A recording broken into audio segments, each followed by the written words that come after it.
welcome back.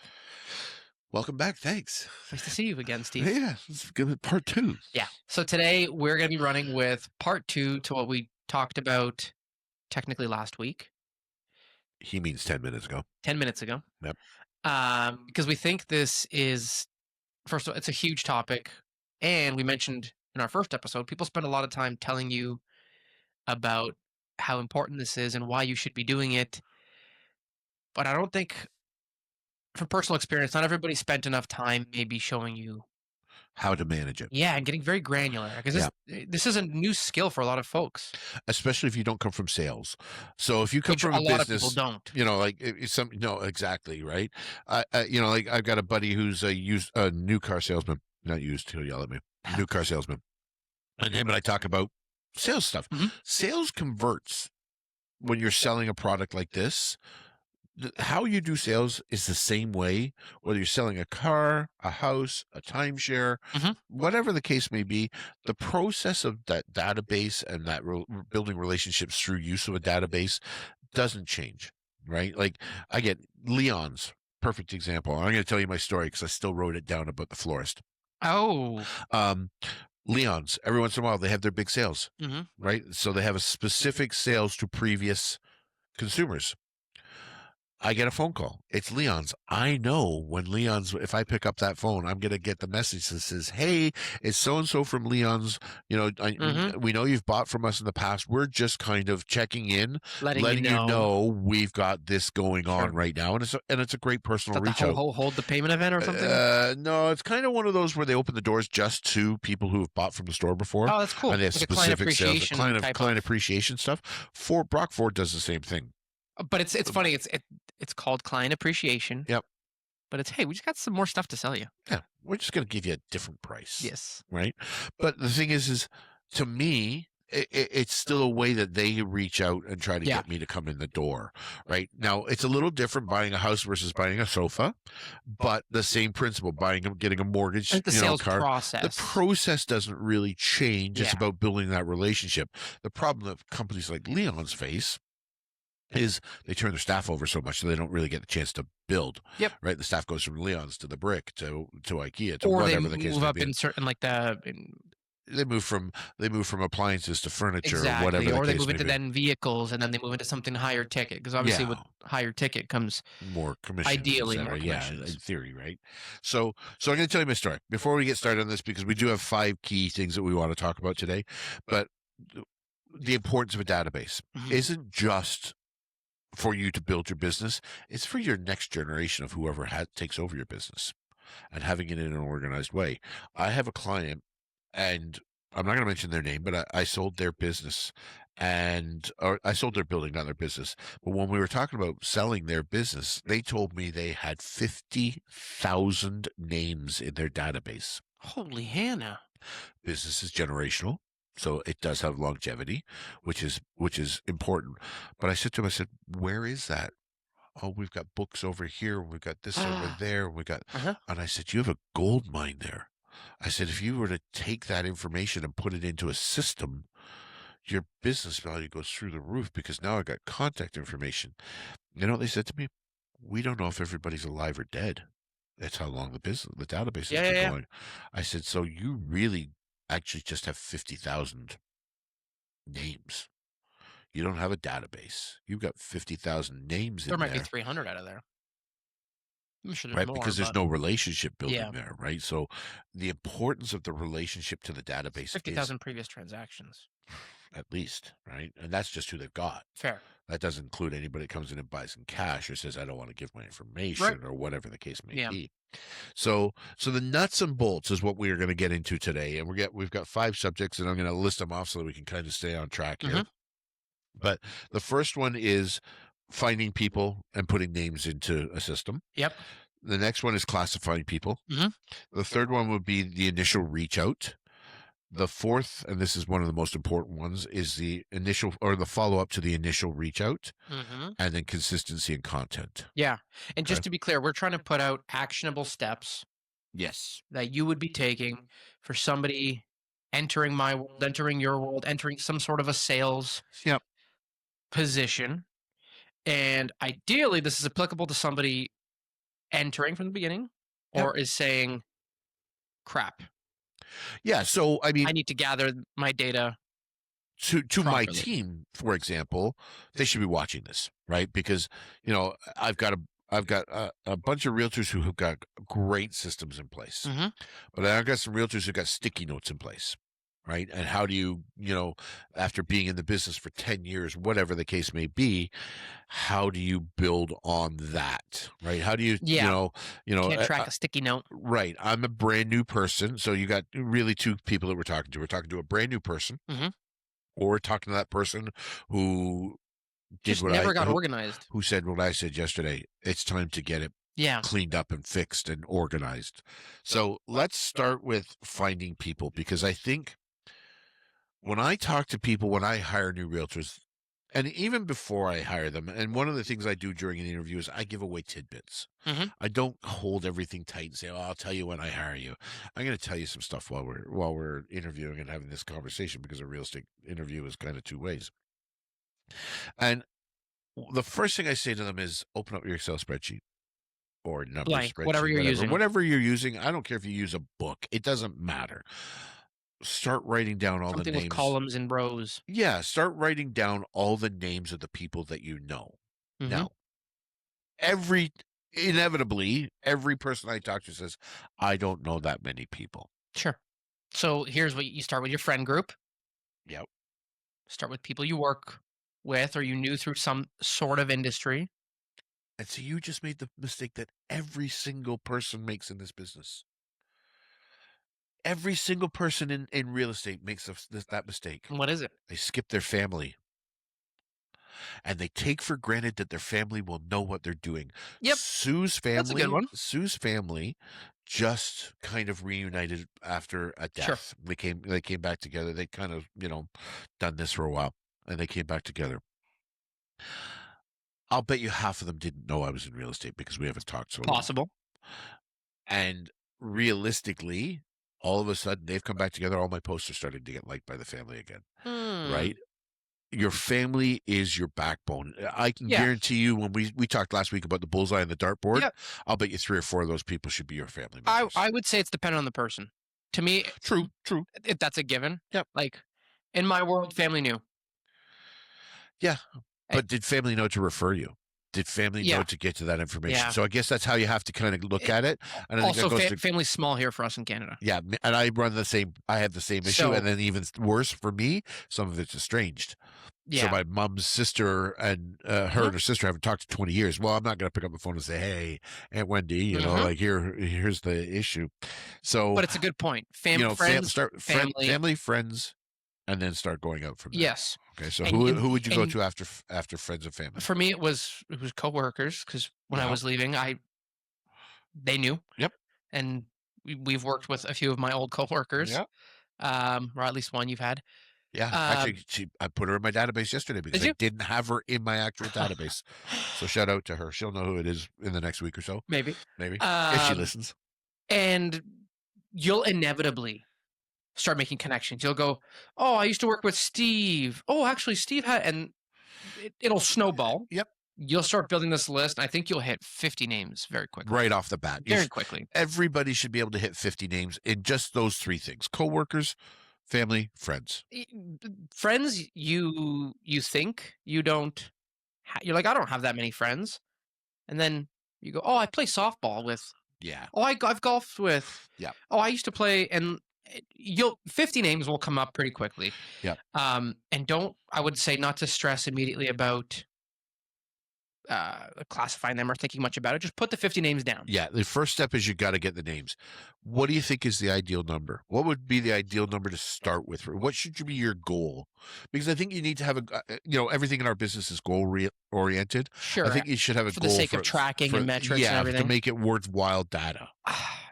I would say you got to try to go anywhere from 50 to 100 names at Okay. least. Yeah. I think you need 100 people in your database to start your I business think out, that's a good place to start. right? I, but I also think that you're going to fill this a lot faster. Like you're going to Agreed. get to 100 way quicker than you think. Yeah, agreed. I think the other problem that people make a mistake is, okay, I'm going to become a real estate agent, or I'm going to become a mortgage agent, and they don't start this exercise at that moment. Yeah. when you start your education, start your database. Start pulling it together Sure. because it's probably one of the biggest tasks that you're going to have to It is a do. pain. It is a righteous pain in the ass. I'm not gonna anybody that tells you that putting this initial database together is easy is lying to your And face. if I'm being honest, I don't think it really changes regardless where you are. No. Because even myself who was consolidating things and putting real effort into this last year, I was okay, I got Instagram followers, I got Facebook friends, Yeah. right? I got these lists here, I got past clients. And when you're trying to build a cohesive one where you're like, okay, I finally got to put this all together. Yep. It's the same type of work you just did, Yeah. 100%. right? Start going and looking at places where you've got information on It's gonna people. suck regardless of when you do it. Oh, listen, and like I wasn't joking. It's the worst part of it is assembling the information. But that being said, friends, family, and coworkers, the fourth would be people that you've met across the years that you just, you connect with, but you don't Which are really connect typically with. stored to me on like Facebook.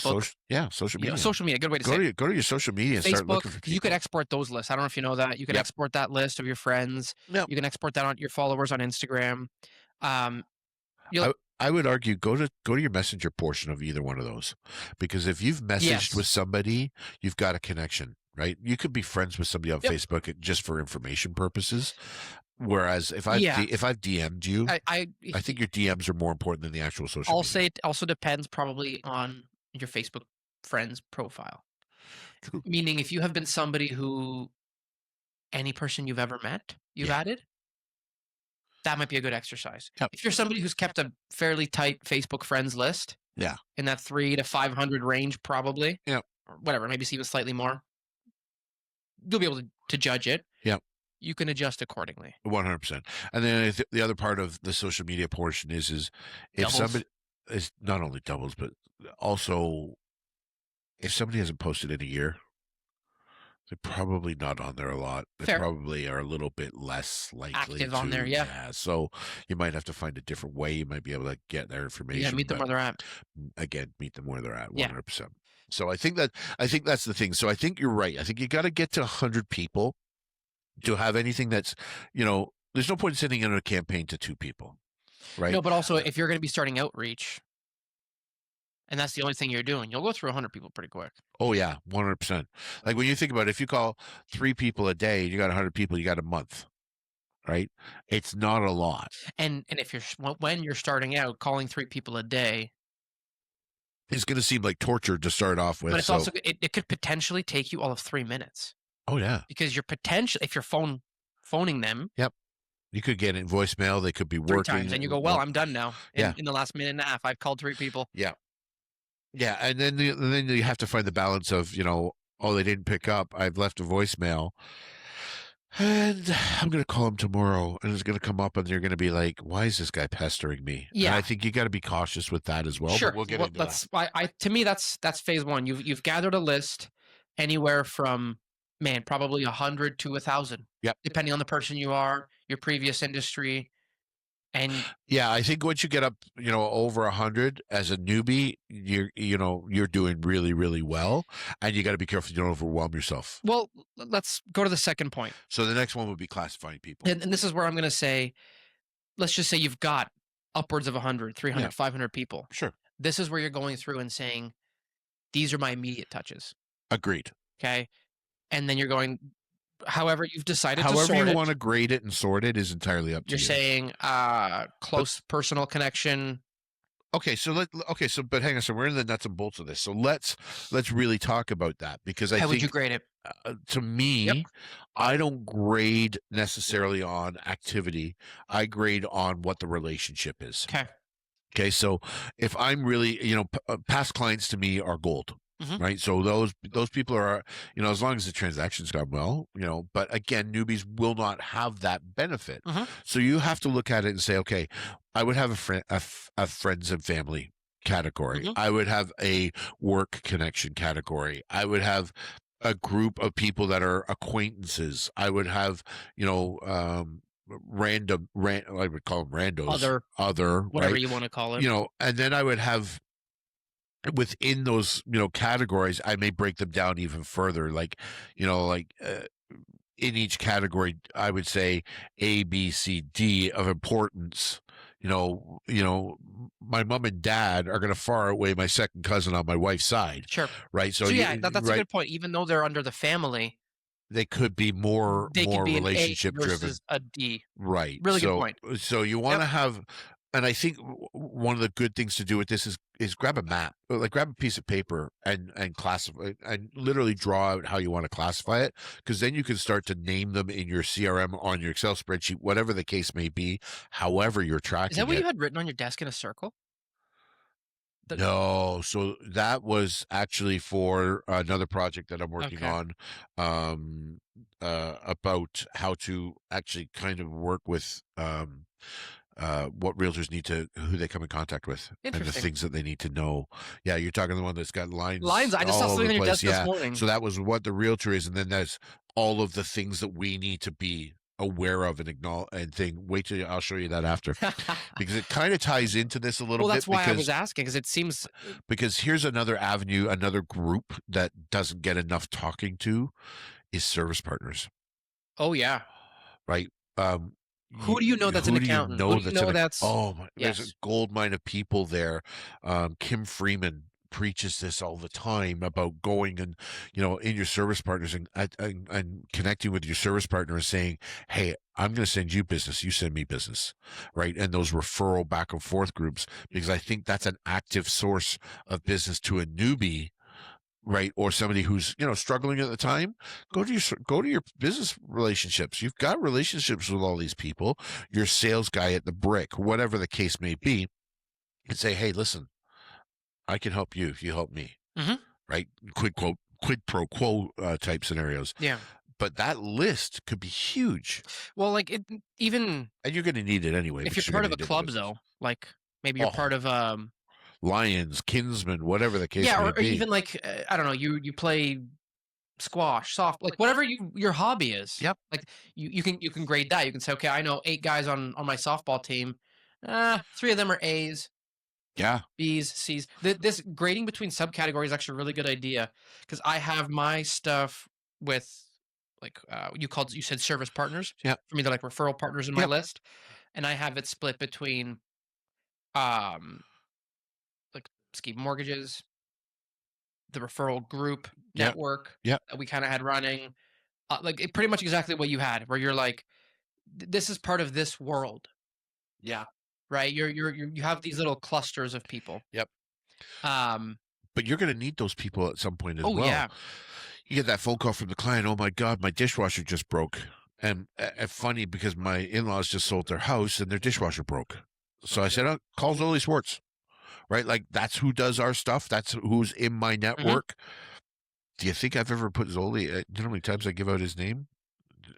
Like constant with Sure. his appliances. Do you ever think I've ever gone to him and said, hey, Zoli, you know what? I send business to you a ton. Who do you know Who do that's you know that's, yes. and that's the conversation portion of it. So I think classification and putting that list together, and actually we actually in our training book that we created have this list of places where you can go because you don't think about it. If you've got kids, Daycare or schools, something, yep. teachers, daycare, doctors, all of these places, your Yeah. doctors, your dentist. I'll never forget sitting in the dentist chair at our dentist a couple of years back. And she said, if she was a new hygienist, and she said, well, what do you do? And I told her, blah, blah, blah, blah, blah. And she said, really? I said, yeah. And I said, I love what I do. It gets me the ability to do certain things, yada, yada, yada. She goes, maybe I'll call you when we're ready because we're just starting to look. And I'm like, okay. So you know what I did? I went out, got a card, put 2 of my business cards in there, said, Boom. thanks for the great service. Here's my Call me when you card if need you me. need me. Yeah. Right. I know who she is. I just dropped it off at the dentist. I didn't have to go to that extent. But realistically, that conversation could down the road lead to business, For right? sure. So yeah, immediately she should have gone in my database. Couldn't tell you what her name is anymore because it was No. 2 years ago, and I just never followed up. But But the crux of it all is you're gonna grade them. yeah, You're gonna sort 100%. them and grade them, I should say. Sort them into their respective, you're putting a fence around them Yep. into your little collections, Yeah. and you're grading them. Yeah. So, regardless if you have a list of 100 or you have a list of 1,000, you're gonna get a list that is then uh, sorted with first priority versus Yeah, versus lower lower priority, priority. It's a nice way to say and it. then you can also build your content to that. But we're going to talk about classifying people in a minute. So let's, or the initial reach out. So let's Yep. take a break there, Yep. and we'll come back and talk about what you should do once you've classified everybody. Yep.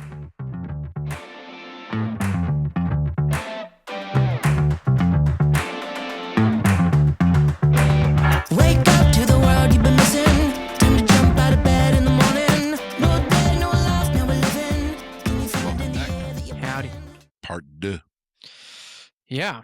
So the Okay. second part we're chatting about is first reach out, initial reach out after you've classified Yeah. them. So you've got your list made, you've got your list classified, sorted, graded, whatever you want, however you Yeah, split it however up. you split it up. But you've got it so that it's, hey, I'm reaching out to these people first, Yes, based on your classification. hmm Yes, 100%. and I'm going to start at the top. Yep. Yeah. Well, And realistically, I don't care where you start, just start. It's the same mentality as, when they say to you, you know what, like you gotta start exercising.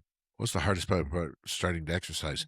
Putting the damn shoes yeah, on, right? So it's or just let's like, I'm not going to do that workout. That one looks too. Just do something. Just yeah, go do get moving. anything. Yeah. Doesn't matter what it is. And that's pot and kettle. Um, so I think the initial reach out is,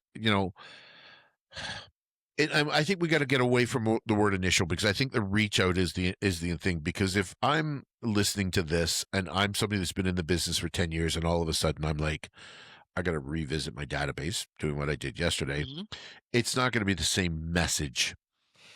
It's going to be an apology, I would hope, or it's going to be an initial, hey, let you know. So to me, I'm thinking, I've got this database. I've got my bullseye on my dartboard, and I'm going to call them, and I'm going to say, hey, it The doesn't have, message is different, but the practice is the same. it's the same Yeah, because regardless of what you're saying, whether it's, hey, what I'm trying to get at is it's an initial reach out for the new way you're going to approach your business. yeah. It's either an introduction or a reintroduction. Reintroduction, that's a nice way to say it. Yeah, You're just saying, hey, listen, I haven't, if you're reintroducing yourself, I haven't kept as in touch as maybe I had wanted to.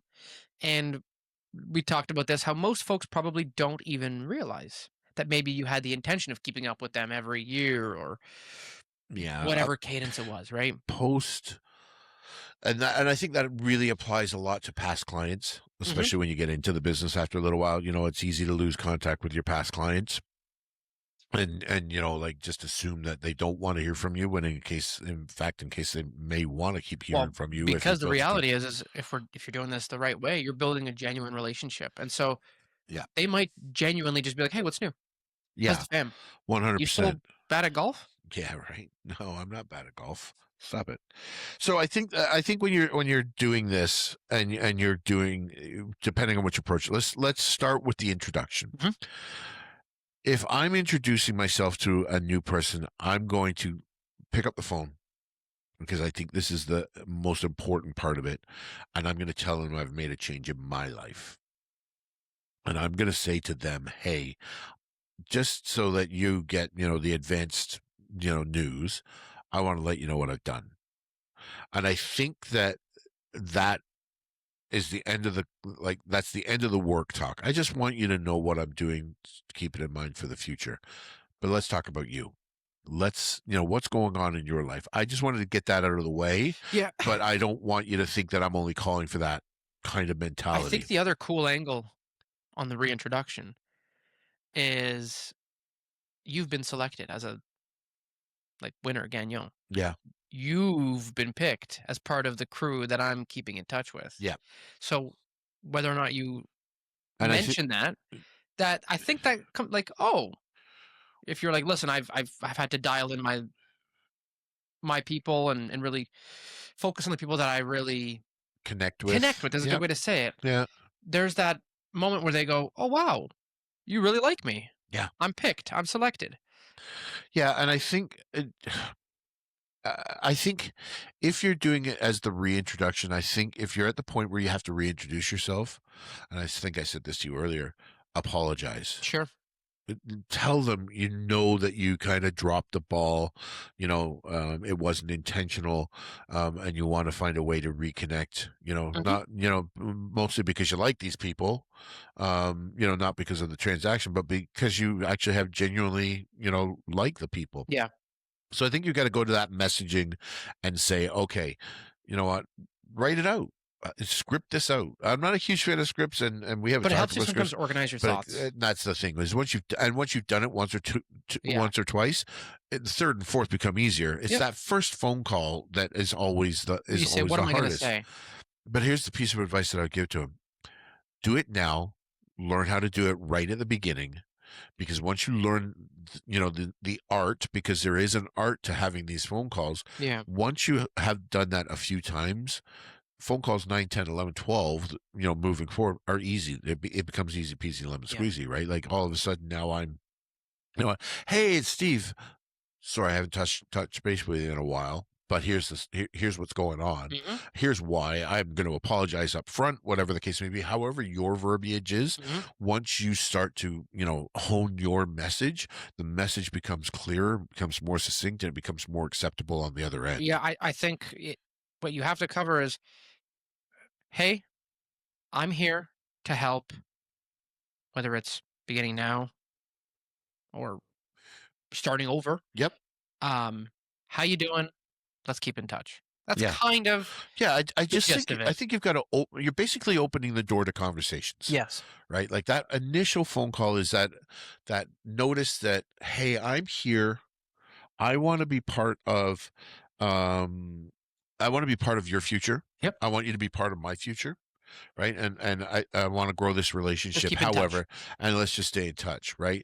Not only that, you have to get some permissions anyway for Castle, Sure. right? So you can say you're getting implied or direct, The other thing, approval. if you are reintroducing, you can just say, I'm going through and updating all my info. Yeah. Is this still accurate for you? How's this? How's Yeah. that? Oh, I would caution on doing that on the first one because that really says, "Hey, I'm in it for the business." sure. Right? That's fair. Make that first reach out about the people and about the relationship. Get the information on the second phone call because it's not going to be a one off. And No, you're right. like you've got to stay in touch with people and you've got to constantly be having these So that's a conversations. good point. You make the first one just that, just the introduction.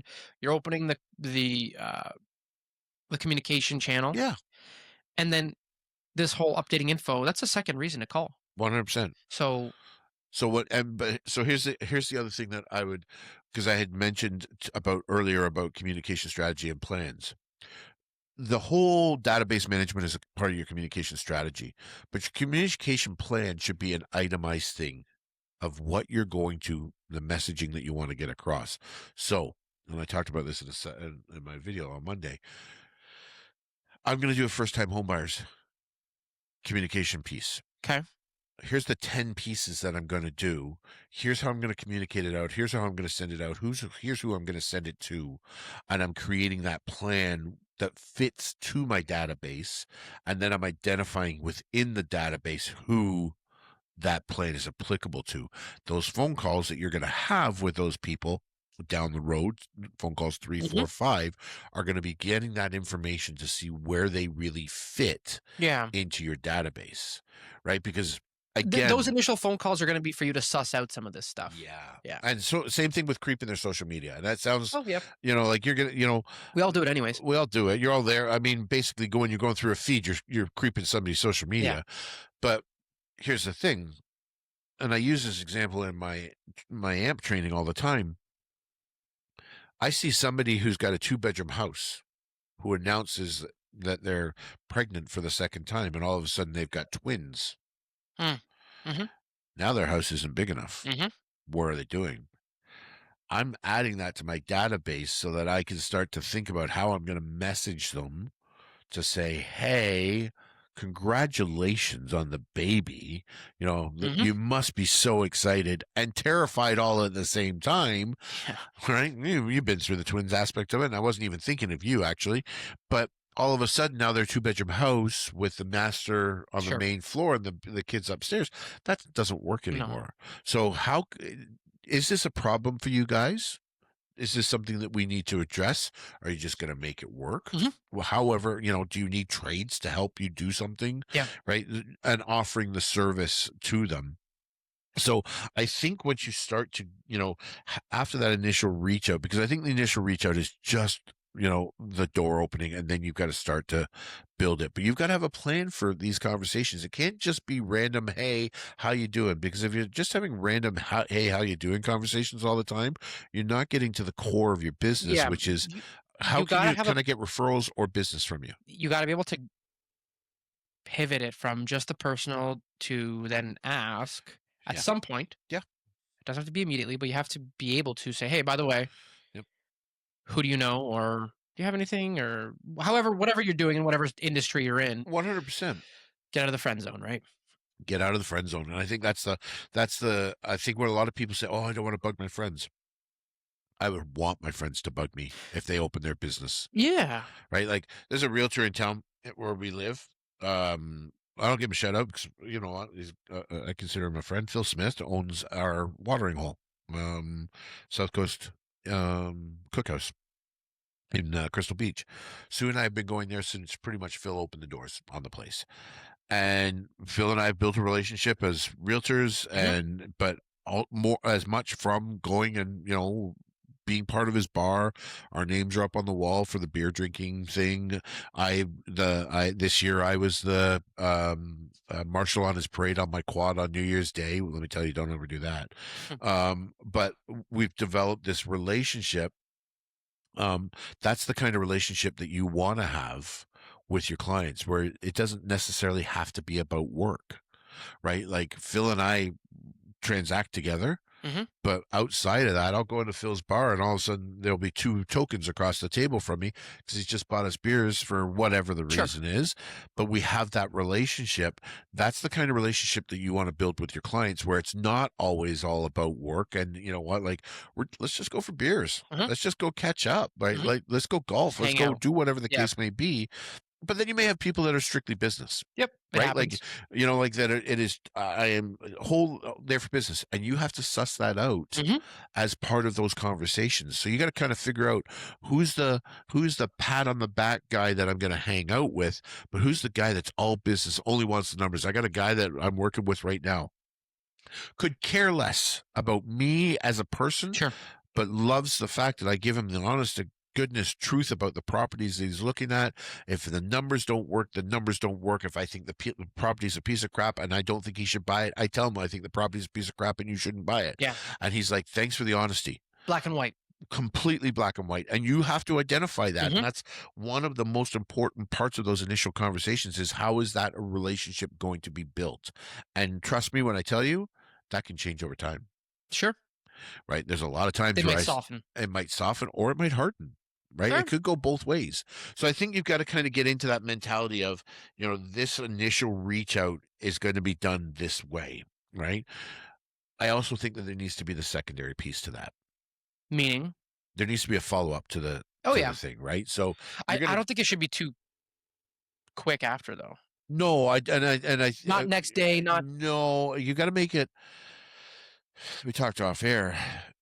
You got to make it so that if you come back the next day or the day after that, after the initial Mhm. conversation, the consumer's going to feel like he only wanted to have that conversation Also, to like, get to the I went second X point. amount of time without talking to you, and I'm talking to you 2 days in a row? Yeah, Like, what's in it just for me, yeah, like, right?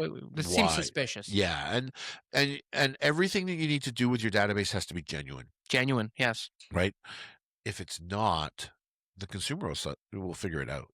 If you're there strictly for business and they're not that type of person, you're going to get nothing from them. You're going to get no feedback. You're going to get no warmth, no love, no Mhm. anything from them. No warmth, no love. Yeah, Right? Like Mhm. you're not going to get that warm and fuzzy feeling that we look for in a relationship.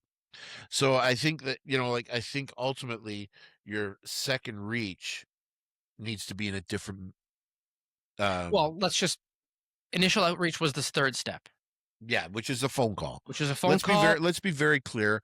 This needs to be personal, one-on-one Yeah. communication. It It can't be a blanket email. it can't be a blanket. It's gotta be I would say, like, if You got to meet them where they're at. If it's a texting relationship, you text them. If you Facebook Messenger, send a video, send a voice note. But if you can phone, Yeah. it's always nice. Well, I think the phone goes Because a long way. if you have their phone number, there's another level of Yeah.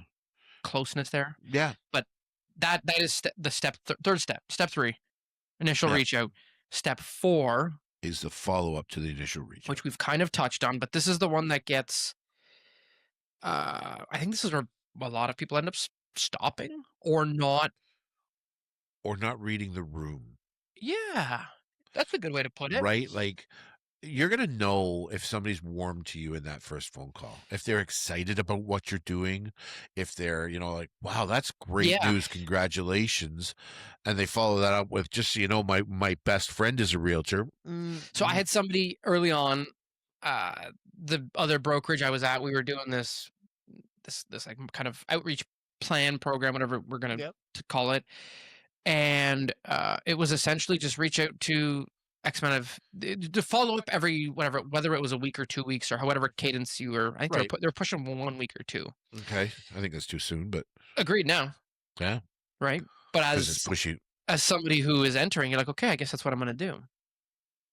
And one of the guys on the list, you're just I'm just following up, seeing how everything's going. Wanted to check in, blah blah blah. And this gentleman, he actually used to work here. And I remember did he pick up the phone? I don't know. I think he picked up the phone and essentially was like, hey, I have no leads for you. Stop calling me. Really? Something to that effect. But it was a blunt, hey, cut it out. Yep. And you didn't read the room. Exactly. With him, there was nothing. There was no connection. Not even that. There was nothing prior to that would indicate, hey, no, they don't want to talk. We talked on the phone a bunch, but I think he was whatever. You never know what happens externally. Yeah, I could have potentially called him the next day and it would have been a very different response. Sure. But what I'm getting at is that was my read the room moment. Yeah, which was, oh, wait a minute. Maybe we're doing this too frequently. Yeah. Maybe this is this. Maybe this is that. And it was let me step back. Yeah. And think about it. Do you think we don't ask enough? And what do you mean? Okay. Hey, Greg, it's Steve. I just want to let you know that I'm, I've decided to take on a new career. I've become a mortgage agent. Mm-hmm. I'm not looking to, get you to refinance your house. And I'm not looking for you, to, be the guy that's out there tooting my horn just yet. But is it okay if I stay in touch with you and bring you some valued pieces of information? We rarely ask, do you mind? Right. Yeah. Right. Like, and I think that's probably one of the things that I would ask in my follow-up is, hey, it was great catching up with you the other day or last week or last month. I know we hadn't talked in a while, but it was nice to catch up. I was just curious, would it bother you if I sent you information about what's going on in the marketplace? I think it's a really good idea. And I think that courtesy is a very good way to say it. Courtesy is a very good way to say it because a lot of times what's taught at a lot of places, speaking from experience, is exactly the scenario I just mentioned to you. Like this. Ram it down your throat until pretty much. Until you concede. Where the reality is we're trying to build authentic, genuine connections. Yeah. And that is a very authentic and genuine way of just being like, hey, listen. It's okay. The other thing is I think you have to reassure them that it's okay to say no. Yeah. Like, listen, do you mind if I send you a bunch of information? And I'm not going to inundate your email. It's going to be, somewhat regular intervals. I'm only going to send you stuff that I think is valuable for you need to know. But here's the thing. It's okay for you to say no right now and let me know later that it may be valuable to you then. Yeah. You don't change your mind. This is not something that is finite. You can always call me. I'm always here as a resource to you, even if you want some reassurance or you're using something else or a different product or whatever the case may be, and you just want some reassurance. As long as I'm allowed to do it, I'm there. I'm happy to help you. Yeah, the one thing start to build that trust. Was doing with a few of our in-house people is just saying, listen, I'm here to help you in any way possible. Mhm. even here to answer any of those questions that you don't want to ask your number one person. Yeah. Yep. Just as a sounding board, or ask that silly question. Just And sometimes the other thing is, like the person that you normally work with may not be suitable to do the work that you're looking for. So listen, uh, if your circumstances change and you decide that you're going to open a retail mhm, business, I can help you with that. Your other realtor may not, and this is not a negative yeah, towards your other realtor, but they may have a different expertise mhm, than I do, and this is where I excel. Country properties or beachfront properties or niche properties, yeah, like there's a big difference, and I can tell you. And one of my buddies who is a broker record, his biggest pet peeve is when you get a guy from downtown Toronto, and this is not a slight on the guy from downtown Toronto, so please don't take it that way, everybody. But the guy from downtown Toronto who does nothing but sell condos tries to go sell a waterfront property, who has no idea what a septic or a cistern are. right. Right? It drives me crazy when we talk to underwriters and underwriters say, "Oh, we need a potable water test on a cistern." What the hell are you talking about? You have no idea what you're talking about. It's city water. It's city water, right? And this is coming from the water guy. Like, yeah, the cistern may be dirty, but that doesn't mean the water's contaminated, because everybody else's water would be contaminated that they're delivering to anyway. Yeah. So let's, stay in your lane kind of thing. But I think if you reassure people that you're not there to poach, but you're there to be a resource and a tool and build that relationship over time. Because if they call you, they're going to call you because they trust you, right? And they're going to call you, or they're going to say yes to the data because maybe their relationship with their realtor, maybe their realtor's never done the reach out, or their mortgage Pop. agent has never done the reach out, and they're Yep. just transactional, right? It And just happens. It it happens all the does time. You happen hear all the about time. people who are like, "Ah, I didn't click with them even Yeah, 100%. personality wise," right? 100%. Or I transacted with them and then I never heard from them again. Sure. Right. So, that old, and I talked about it in my meeting or my video this week. I do a lot of videos this week. So, 93% of people say they'll use the same realtor. 17% actually do. It's a 76% gap because we don't stay in touch and we don't do it consistently, Yeah. which will be the last segment of our meeting, of our We'll wrap it conversation up. today. We will wrap it up there. All right. We'll be back in a few minutes.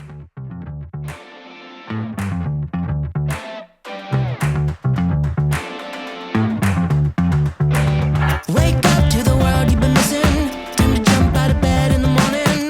No day, no life, now we're living. Can you feel it in the air that you're breathing? Time to show 'em what you're made of. That's the time. All right, welcome back. This is segment 3. Well, it's actually segment 6 of a conversation that started this morning with 2 words: database love. Yeah. So we This turned in, like, we knew as soon as as soon as we started. we knew this was gonna be a big one. Yeah, this whole thing really started from 4 questions, and actually we still haven't answered the third one. But I think that the third, or the fourth one, sorry, the fourth question I had written down was, how often do you talk to your database? And then we had our fifth point for the second episode was consistency, and I So think that those I two think they kind of go tie together. together. So I Yeah. think this would be a nice little bow So to put on how this conversation. often are you touching base? To me, I think Because there's a rule to this. is there? Yes, there is legitimately a consistency rule, So and I'll tell you once you give me your thoughts. I think it comes down to, it's different per communication avenue. Okay. So I think if you're calling people, call them like once a quarter. Okay. Minimum twice a year, maybe. Okay. I think that's a good baseline. If you Yeah. like more, and if you guys get along really well, and you're talking once a Sure. week, cool. Sure. If you're having like your email list, I would say at least once a month. Okay. So there's that. And then if you're communicating to people through any sort of social media or DMs, that is just kind of has your, just be social on the media. So whether Yeah. you're engaging with their stories, with their Birthday messages, whatever the exactly case may stuff be. like Yeah. that. I just think, I guess I would say phone calls minimum twice a year, Okay. and emails minimum once a month. Okay. So here's what I've been taught, and it could be wrong, and it could be it has, I think I I think remember it your was number was 18. it is 18. And that's not about the consumer relationship. That's about getting them to remember who you are. So the rule of marketing is it takes 18 touches a year for them to remember you. Right. Now, I believe that that is for new people. So people who don't necessarily know Sure. you're in the I also business, think it or differs in our industry because I think, so I don't think it does. I don't think this is industry well, specific. because in my mind, I went to a product, right? If you were shopping for a bag and you got on their email list, Yep. are you going to forget about them after 18 touches? No. But if I got onto a realtor's email list, I remember them sooner. Okay, so I'm on the Coach Purses email list. Okay. I get an email every other week. Here's what it is. Here's what's Here's the new going this. on. Here's the Here's sale. going on. Here's fashion this. So that's one Okay. level. Okay. Now again, I think they've looked at me and said, "This is a dude buying purses for his wife. We just Yeah. want to stay in, Mhm. in touch." Dylan's Candy in Chicago. I love Chicago. We've I talked would about love to this. see what goes through your email list. Oh, the stuff that goes through my email list is ridiculous. So, but Dylan's Candy Uh-huh. is a phenomenal candy store in downtown Chicago. Okay. Okay. It is the cat's ass of candy stores. Okay. Anywhere I've been in the world, nothing touches this. Okay. Like make it in house? Like hard No, candy? no, it's like a bring every kind of candy in the world together that you can imagine Okay. and put in a store. It's It's like Willy Wonka's warehouse. oh, kind of, yeah, like it's incredible. I used to get 2 emails a day from them, one in the morning, one in the afternoon. Whoa.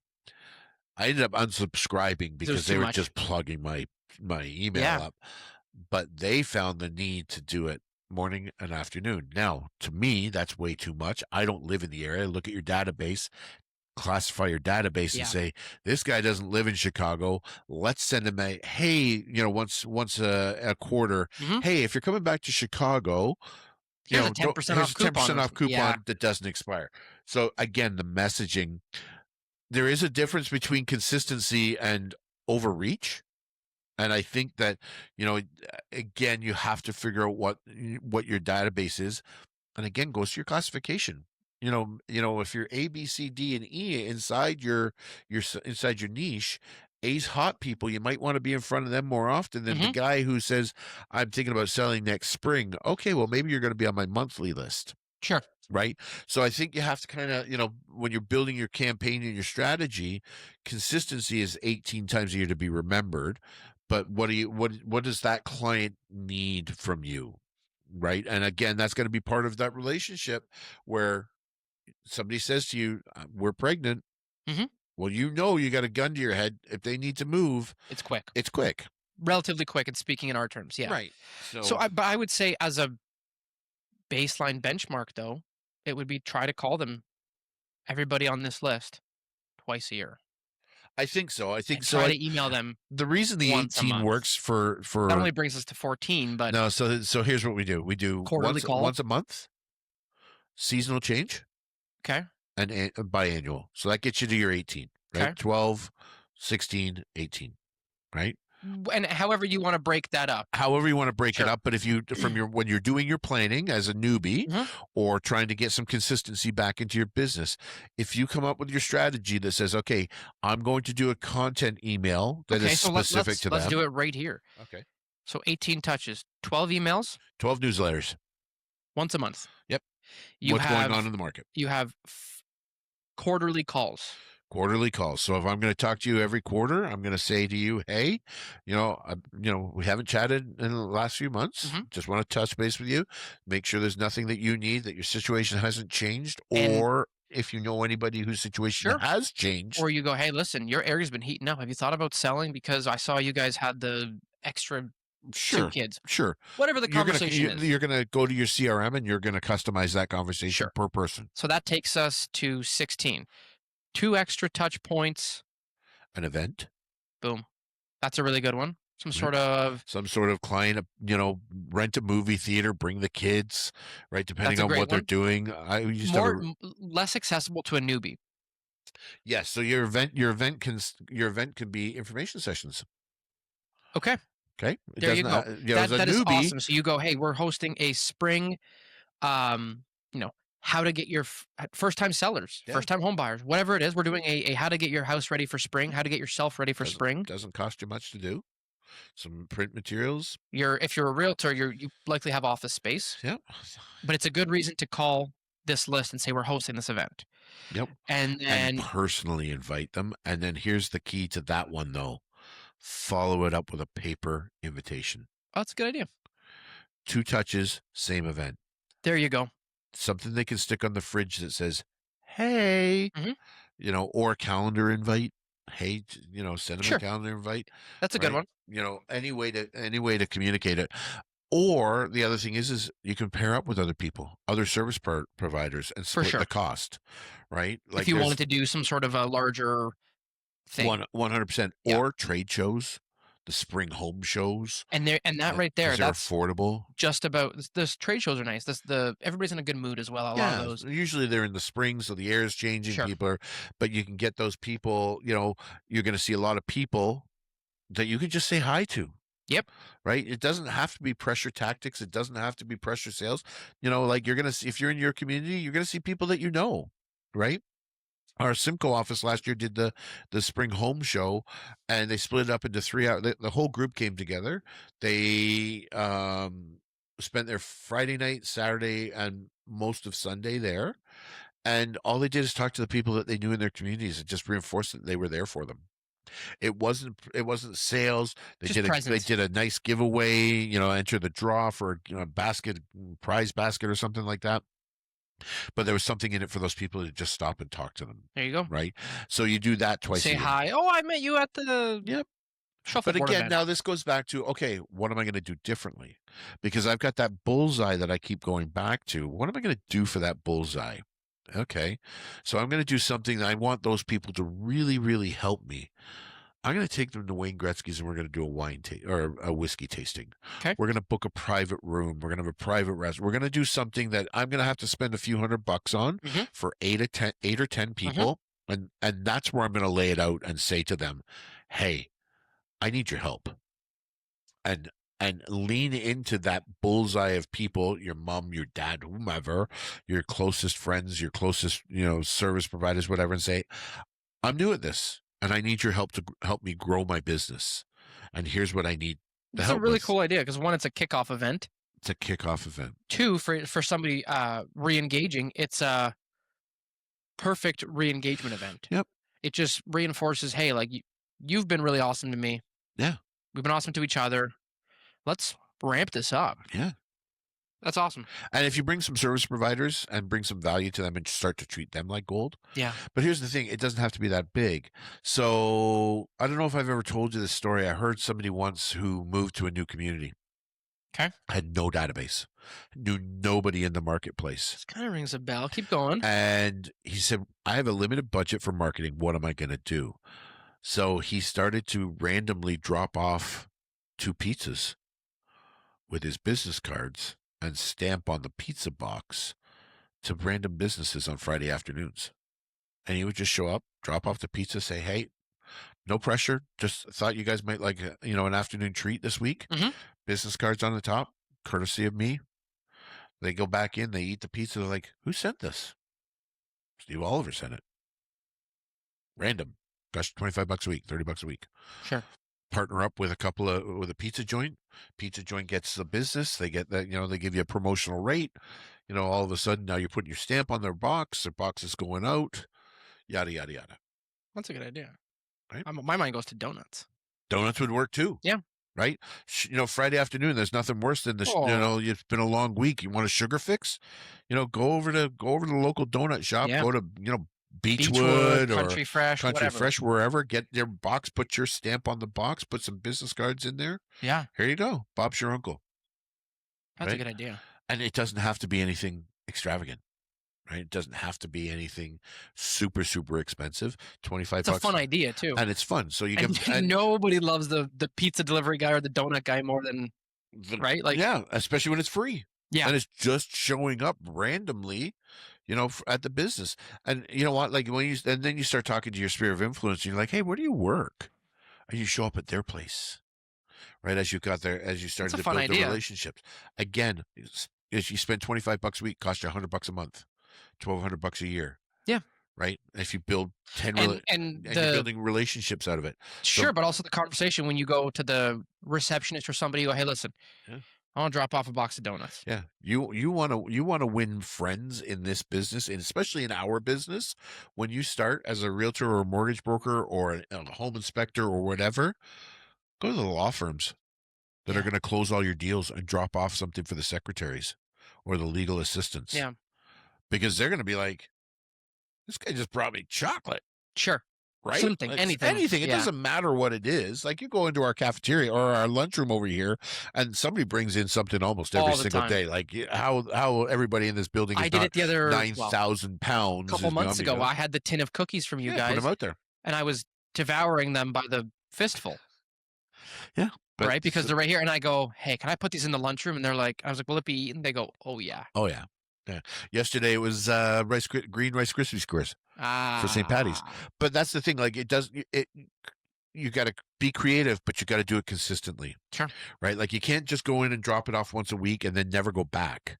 Right? Like if you drop it off, create a schedule. Here's the 26 businesses that I want to target this year. Mhm. Right?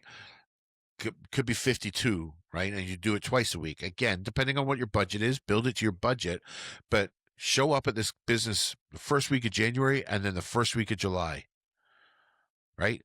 Just like that, It's fun. you've just touched how many I really like people, that idea. right? Yeah. Doesn't take a ton of thought, and all you got to do is have a piece of print that you can deliver it with. It doesn't have to be your business card; it could be a brochure Yeah. talking about your services, your service providers, you know, connect with me, like me on Facebook. When we hit 1,000 likes on Facebook, we'll Some draw a sort of a prize for giveaway. Yep. $50. Whatever it is, I've done that one. and it does Really work. good feedback from that. Yeah, But and they do work. I But think the other point that you're hitting here is make this fun. oh yeah, you got to enjoy it. You got to enjoy it and talk to your coworkers, your colleagues about it because Yeah. they have some good ideas, Oh yeah. right? Things that somebody else heard through somebody else, or I heard this at this meeting, and hey, I was thinking of trying this. Maybe we should tag team it. Maybe we could, Yeah. you know? We've got three ladies in the office and they do events together, Yeah. right? Like so they'll host information sessions, they'll do hunts, they'll do whatever the case may Yep. be. Whatever they're doing, sometimes the offices come together like in downtown Ridgeway. Mhm. Everybody comes together at Christmas and does the winter festival and then the spring or the summer festival. It's just a matter of how we get out and talk to people. But again, if you do some of these things, don't expect it to just be instantaneous. It could take going to a company 3 or 4 times, You got to do this with the expectation of nothing immediate. nothing immediate, Yeah. right? It's like joining, like, to me, if I was starting out, I would join the Lions or I would join the Kinsmen or Sure. one of those Mhm. because they tend to support their own, Right. It's a right? club. It's a club, Yeah. right? Like what's the Freemasons? Yep. Yeah. One of their core values is that they work with themselves before anybody else. So they really, really promote this mentality of, supporting the Freemasons, in their Yeah. in their Your business. group, your Your crew, your group, tribe. right? Your tribe. It all goes back to Whether your you build tribe. one or join one, you have to Right. find one. Referral groups is another great way, right? It's Like, funny actually because the one that I had, and we had to put it on pause for a couple months because of a couple members and this and that. One of the guys reached out the other day and he was like, "Hey, are we doing this again, or have you found another one, or what are you thinking?" And I was like, "I don't know. Did you find one? Like, do you like what's up?" And he goes, "No, I want to start it up again." and it's I was funny like, "Okay, because now you've created that connection that he reached out to you to exactly." have that conversation, right? And he was one of the guys who had to take a pause because of family growth and all that. Sure. So he was kind of like, "Hey, I got time again." My head's Yeah. above water. Yeah, I'm not drowning anymore. Yeah. And we've all been there, but Sure. I just think, you know what, like you've got to consistently get your messaging out to your database, Mhm. but you've also got to grow your database. And that's not something we really talked about a lot today. Growing your database takes time. Yeah. Right? Like there's ways to do it, and that could be a whole different conversation that we could Yep. have. You could spin this into an entire series, but you know, To me, that's a more advanced thing. yeah, like They learn to handle the people you know first, yeah. and then worry about growing, right? That'll come also as a product of initial growth, Yeah. because there is the warm referral handoff of, hey, they handled this. You should talk to them. They're my cousin. Yeah. They're this. They're that. Yeah, walk before you run mentality, right? Yeah. Like learn what the ins and outs are of managing that database, you Yeah. know, 150 people. We were talking about what's his name? The guy does 800 mortgages. Mhm, mhm. Sir And Lucas. yeah, and you know what? He didn't start that way, right? Like he didn't start that way. He just the story sounds better the way he tells it, right? But to your point, regardless if he could have worked somewhere where he was already managing and Sure. building this. Sure. He may have come into an industry with With a huge database already. huge Sure. or prior experience. Like you don't compare your step 1 to somebody's step 50, right? No. Like you're for the most part learning how to manage a database from the get go, how to manage names, numbers, and all that stuff. Building a database is literally like learning how to walk, Yeah, right? it's tricky. Small 'Cause steps. I also was tracking a whole bunch of stuff for a while, and then was like, I don't care about any of these, any of this data, any of Yeah. these metrics. There are things that I care about, but this isn't them. And so part of it is revisiting and Yeah. retooling and tweaking and growing and figuring out, wait, actually, I should be tracking this. Yeah. And your database, the way it looks at 1 month, I can guarantee you at 1 year doesn't look the same way. Yeah. Because what you think will work when you start, you will find that over time doesn't work for you. Because what we're talking about today is what's worked for us Mhm. in our demographic and in our age group and in our communication strategies and plans, et cetera, et Yeah. cetera. But to somebody who's not involved, for example, in social media, Mhm. well, how do they do it? Right? They or somebody who's very timid, right?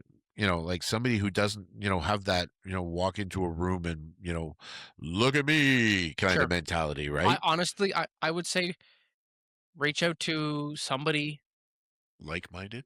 like-minded, or somebody, if you're joining a company, a group, a team, somebody who's maybe doing the stuff that you think you want to do, or reach out to us. Yeah. Like Call us. if you're listening to this and you're like, I'm doing this, I'm just starting, I'm whatever. Call us. We're Yeah. a resource. And that was, I mean, ultimately that's the hope with this. And I mean, realistically, we share this information not because we think we're the smartest people in the room, but No. we've been through what most people are going through. But what others don't see, and we've talked about this a ton, how it helps us kind of get our thoughts straight. Sure. If people could see the amount of times that we are writing things on Post-it notes Oh, when we take breaks, yeah. their ideas, hey, you said something, Yeah. I like that, Yeah. or I want to do that, or like, it's all the time, all the time, all the time. I don't have a pen and notepad today. Yes. You do, Yeah. but the other And week I've written, I like was when you writing look a at ton it, of stuff. if you're looking, like I'm filling this with points and ideas that Yeah. we're going to take out and we're going to incorporate into my business, or I'm going to, when I talk to the staff at the next sales meeting, I've got a group meeting tomorrow. There you go. That I'm going to talk to them about database management Yep. and how to do it. So I think that's a good place to stop, because I think we could do this for hours and hours and hours. Well, what I think we'll do in a couple weeks or a couple months is we'll do here's what we're doing advanced tactics wise. Yeah. Here's what we have been doing. Here's maybe some of the more nitty gritty, like social stuff or what Yep. we're thinking. Because we could talk about what I've done also to implement, in mine, Yeah. having restarted and how that's gone about. I'd love to get a peek behind the curtain how you whittled down that many names. You know what? Just effort. Yeah. It's funny. Like I know that it's going to be, I just went through line by line. It took me 7 hours. yesterday to just No joke. no joke. I 7 hours yesterday to just go through 2,100 Yeah. 2,167 names. And it was the same thing with Sue, and I remember sitting there as she's sitting through these names, going, "Who are they? Yeah. How was?" And you have to remind yourself, and sometimes she was doing I gotta go back in the file, so It's funny it's because she got a referral last night, and right now she's racking her brains. Where did that referral come from? Because she doesn't know, and it's driving her I crazy. agree. It would make me mental. I And it's happened, right? Like we're like, oh, I so had one that I think we told you about this one. no, I'll tell maybe. you after Tell me off here. yeah. All right, let's wrap it up there because we're well over an hour today. And, Yeah. Have a great week. We'll talk to you in next week. chat later. Peace.